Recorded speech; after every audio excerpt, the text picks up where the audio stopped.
most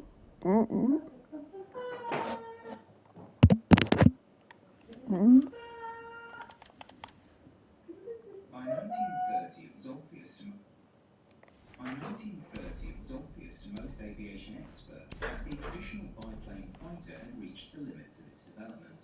All metal monoplanes with enclosed cockpits and retractable landing gear were the future.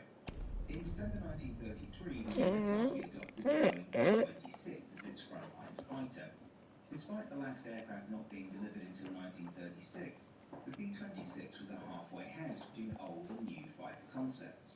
But it did give the Air Corps useful experience with fighter monoplanes. It also allowed them to work out what they needed in a truly modern fighter. It wasn't, however, a given that a modern fighter would be a light and agile single-seater. Although the US Army had been committed to modernizing since 1933, their leadership remained heavily influenced by Mitchell and Dewey's theory of air power.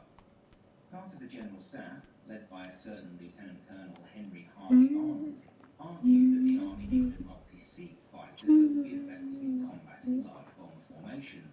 The concern was that those mass formations could mass sufficient firepower to drive away lighter aircraft. Single-seat fighters, in Arnold's view, were unsuited for such a role.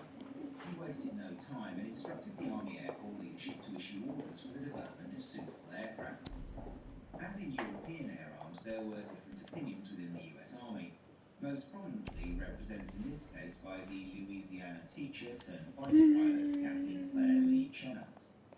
This faction believed that the future belonged to fast and maneuverable single-seat fighters.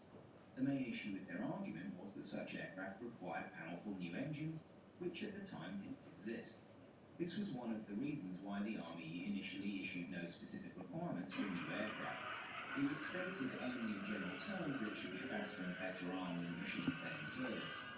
In principle, however, the established formula that had been established in the 1920s remained in force.